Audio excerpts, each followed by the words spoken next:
Camera వస్తుంది camera వస్తుందన్నా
ఈరోజు ఇప్పుడు వచ్చే నెల జరగబోయే సార్వత్రిక ఎన్నికలకు గాను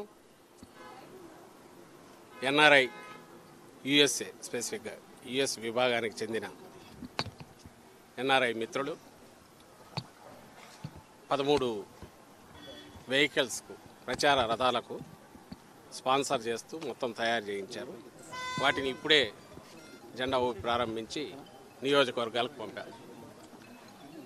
ఇది పూర్తిగా ఎవరూ అడిగింది కాదు.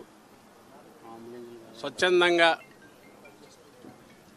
జగన్మోహన్ రెడ్డి గారి అభిమానులు, వైఎస్ఆర్ కాంగ్రెస్ పార్టీ అభిమానులు యుఎస్లో ఉన్నవారు వాళ్ళంతటా వాళ్లే ఈ 5 ఏళ్లుగా జరిగిన సంక్షేమ అభివృద్ధి ఏదైతే ఉందో, జగన్మోహన్ రెడ్డి గారి పాలన ఏ రకంగా అయితే రాజన్న రాజ్యం అంటే రామరాజ్యం అని తీసుకొచ్చిందో, అది మరో 5 ఏళ్లు కావాలని ప్రజలందరూ ఆకాంక్షిస్తున్నారు.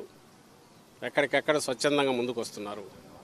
ఇందులో మా వంతు మేము కూడా పాల్గొనాలి అని వాళ్ళంతటా వాళ్ళు ముందుకొచ్చి మేము ఇలా పెట్టుకోవాలనుకుంటున్నాం, దానికి సంబంధించి ఏమైనా కోఆర్డినేట్ చేయమంటే మన చల్లామధు ఆయన టీం అందరూ కూడా దీంట్లో యాక్టివ్ క్రియాశీలకంగా వ్యవహరించి ఈ వెహికల్స్ అన్నిటికీ అవసరమైన బ్రాండింగ్ చేయించి అలాగే ఎలక్షన్ కమిషన్ అనుమతులు అవన్నీ తీసుకొచ్చి ఈరోజు ఇక్కడ పెట్టారు. వాటిని ఇప్పుడే జెండా ఊపి ప్రారంభించాము.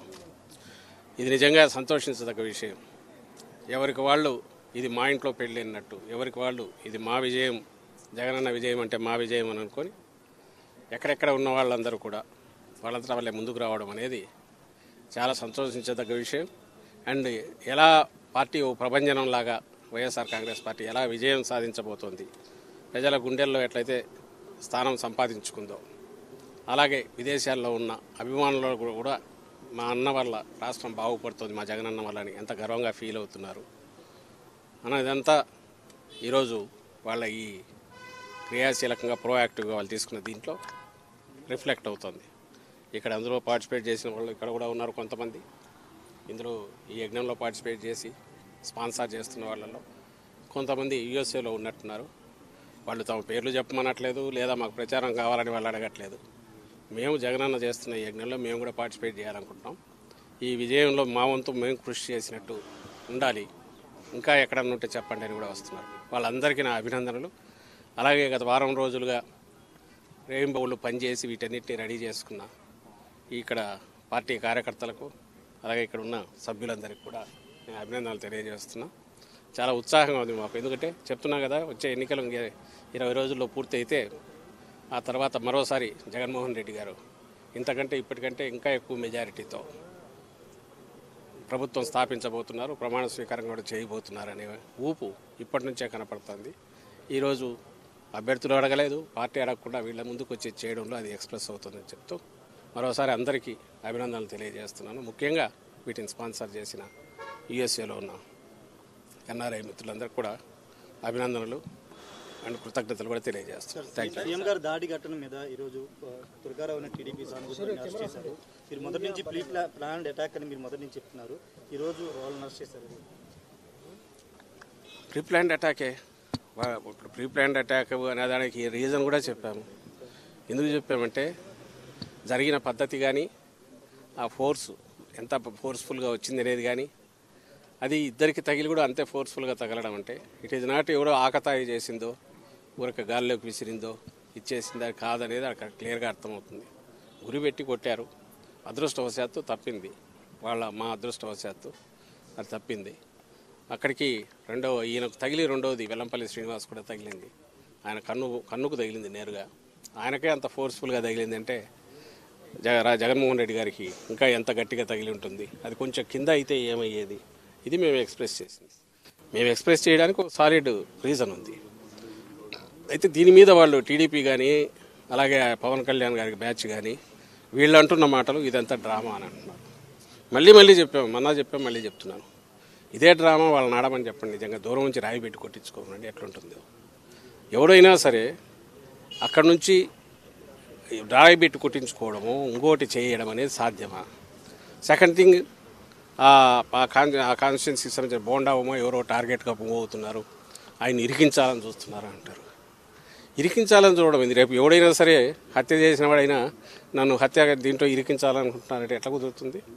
When there is a reason, valid reason to doubt, దాని మీద ఇన్వెస్టిగేషన్లో తేలినప్పుడు దీని వెనక ఏదైనా కుట్ర ఉంది, కొట్టినవాడు ఎవరు, దాని వెనక కుట్ర ఉంది. కుట్ర ఉంది అని ఎందుకు అనుకుంటున్నామంటే అది సాహసం. ముఖ్యమంత్రి గారి మీద గురిపెట్టి ఒక వెపన్తోనో ఇంకో రకంగానో లేదా గట్టిగా తగిలే రకంగా సాహసం ఎవరు చేయగలరు? వెనక ఎవరెవరన్నా ఉండాలి, లేదా వెనక వాళ్ళు రెచ్చగొట్టిన దానివల్ల రెచ్చిపోయినా ఉండాలి. ఇందులో ఎంతవరకు ఆ వెనక ఉన్న వాళ్ళ పాత్ర ఉంది అనేది కూడా ఇన్వెస్టిగేషన్తో దాని ప్రకారం మూవ్ అవుతారు. ఇందులో ఒక నిరికించేది ఏమి ఉండదు. వాళ్ళు చేసి ఉంటే దొరుకుతారు, దొరికితే చట్టం పని తను చేసుకుపోతుంది, లేదు అనుకుంటే అక్కడికి ఆగుతుంది. కానీ ఒకటి ఖాయంగా కనపడేది ఏంటంటే ఇది ఒక పథకం ప్రకారం జరిగింది అనేది మేము ఏదన్నామో అది రుజువు అవుతుంది. అలా అనడానికి కూడా వ్యాలిడ్ రీజన్ మననే చెప్పాం. అలాగే మళ్ళీ చెప్తున్నాం, ఒకవేళ ఇది ఎవరైనా డ్రామాలు అనుకుంటే ఆ రోజు కత్తితో 19లో జరిగిందైనా ఈరోజు రాయితో తగిలిందైనా ఆ డ్రామా ఏదో వాళ్ళని ఎనాక్ట్ చేసి చూపమంటున్నాం. ఒకవేళ వాళ్లకు కావాలంటే దూరం నుంచి ఒకటి వేయించుకొని రాయి ఎక్కడ తగులుతుందో ఆ సాహసం చేయమనండి. తలకాయ ఉండేవాడు ఎవడైనా డ్రామాలు వేసేవాడు అర్థం చేయించుకుంటాడా? ఏమన్నా దానికి వాళ్ళే ఆన్సర్ ఇవ్వాలి. ఈరోజు కూడా అదే మాట్లాడుతున్నారు. వాళ్ళంతటా వాళ్ళే రెండు స్టోరీలు రాస్తున్నారు. వాళ్ళంతటా వాళ్ళే మేము ముందే చెప్పినట్టుగా ఇరికించాలని చూస్తున్నారని. అది అతను రోల్ ఉంటుంది కాబట్టి దాంట్లో బయటకు వస్తుంది. రోల్ ఎందుకు ఉంటుందంటే వాళ్ళు పవర్ఫుల్, వాళ్ళ ప్రాపకం లేని కింద ఇంకోడెవడో ఆ పని చేయలేడు కాబట్టి. సో మా స్టాండ్ అదే ఉంది, అదే రుజువు అవుతుంది ఈరోజు. అది బోండా ఉమా, లేదంటే ఆయన కంటే పై వాళ్ళు ఉన్నారా, లేదంటే ఆయన కింద వాళ్ళు ఆయన ఆశీస్సులతో చేయించారా, ఎవరు ఉంది అనేది ఇన్వెస్టిగేషన్లో తేలాలి. మేము చెప్పగలిగింది ఆ incident pre planned, pre meditated attack అనడానికి కావాల్సిన ఆధారాలు ఉన్నాయి. అది ప్రీ ప్లాన్డా ప్రీ మెడిటేటెడ్ అనే ఆధారాలు ఉన్నప్పుడు దానికి తగిన మోటివ్ ఎవరికి ఉంటుంది అనుకున్నప్పుడు పలానా వాళ్ళు ఉండొచ్చు అని భావించినాము. వాళ్ళు కాక ఇంకోరెవరో ఉండొచ్చా, అంతకంటే చంద్రబాబు నాయుడు కంటే ఇంకా పైన ఎవరైనా ఉన్నారా, లేదంటే చంద్రబాబు నాయుడు కంటే కింద వాళ్ళు అనుకున్నారా, ఇవన్నీ ఇన్వెస్టిగేషన్లో తేలాల్సినవి. మేము జరిగింది దాడి, అది హత్యాయత్నం. దానికి సంబంధించి ఎవరు బాధ్యులో వాళ్ళు పట్టుకునే ప్రయత్నం చేస్తే బాగుంటుందని కంప్లైంట్ ఇచ్చారు, వాళ్ళు ప్రయత్నం చేస్తున్నారు.